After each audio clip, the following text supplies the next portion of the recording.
Well, good evening, everybody. Happy Sunday night from Winos Friday Central here in beautiful Clearwater, Florida. Mr. Bernie and Mr. Max and I certainly hope that everybody has enjoyed a nice weekend and able to spend some great quality time with your family and friends. As always, I want to thank everybody who's involved in the fight against COVID-19. And tonight I also want to send a very special thank you out there to my mom and dad for their continued unconditional love and support. I love you guys. Okay, time for the legal disclaimer. No, I'm not being paid for these personal posts. The information shared here are my opinions only and for the sole purpose of education. I'm not offering any medical advice or medical recommendations under the terms of a doctor-patient relationship. The information regarding COVID-19 is rapidly changing and may already not be current by the time you receive this information on here. So tonight's post for you guys, for my science and medical folks out there, there's not a technical information update tonight. So if you're interested in the personal information I'm going to share this evening, that's okay. If you're ready to tune out, no issue there at all. So folks, there's no new great information I have to share tonight from the technical aspect.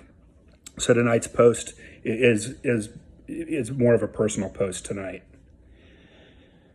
I have had a lot of questions coming in, and I've tried to answer as many as possible. It's getting to be quite overwhelming. If you did send me a question and I either haven't seen it or didn't get it responded to, please bear with me. I'm trying to do my best, folks. So personally, today's been a little bit of a rough day. You see people on various platforms and websites talking about what they call the COVID coaster, and it has certainly been a little bit of a rough ride on the COVID coaster today. Just haven't really felt that great. My pulse rate, which had been pretty darn stable in like the 110s, 120s, has been jumping up into the 150s today, having some dizzy spells kind of associated with that. And the big thing has just been the profound exhaustion. The breathing part is stable. I'm not really concerned about a second relapse. I think this is just part of the recovery period. I'm monitoring my vital signs very closely. And I'm comfortable here at home and stable.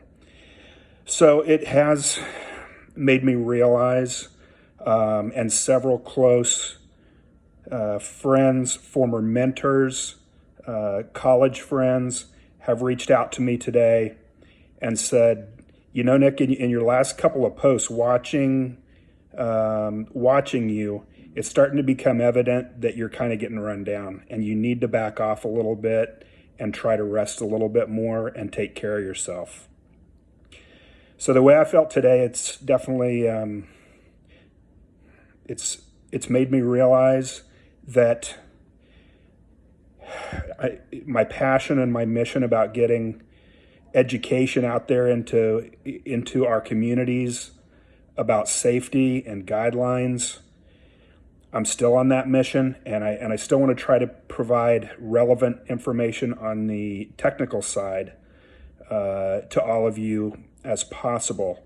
But I think I'm going to need to take maybe a day or two break just to kind of take care of myself and try to rest up a little more. The issue with not sleeping well with the medications is, I think, also adding to a little bit of that toll. I know it's going to get better. It's going to be fine. This is just part of that ride. So if you guys will bear with me, there might not be a post tomorrow or Tuesday. I'm still going to be looking at the major websites that I scan to see if there's just, some amazing information that I need to get out right away. And if I do, then I will certainly make an effort to share that. Okay. Unfortunately, many more friends reached out today to let me know that they had lost loved ones within the last 24 hours from our update. Again, for those of you who are willing to get tested, for those of you who are fully recovered COVID-19 survivors, again, I ask that you would please go get tested and consider being a convalescent plasma donor. This is how we can save lives. If you can be a donor, be a donor. Go to redcrossblood.org, redcrossblood.org, and they will direct you to the appropriate testing site, and let's make that happen. Thank you, guys. So it became very clear today about why my mission and why I'm enlisting you guys, because now this isn't just my mission, this is our mission, collectively. Everybody that watches my videos.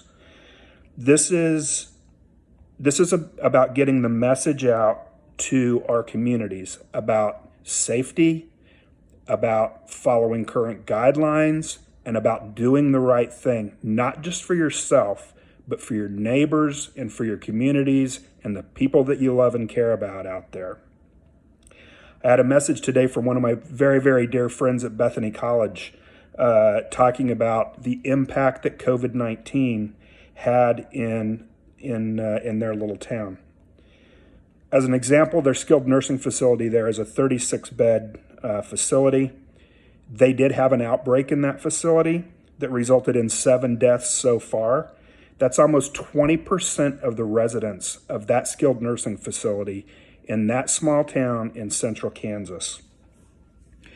Now, in the big city or in metropolitan areas, if there's an outbreak in something like this, these folks become a faceless statistic. It happens right here in my community.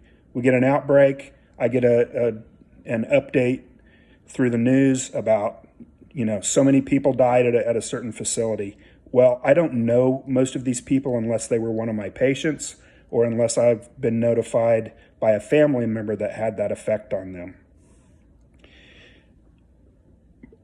My importance in these small communities about trying to prevent an outbreak is these are not nameless, faceless deaths.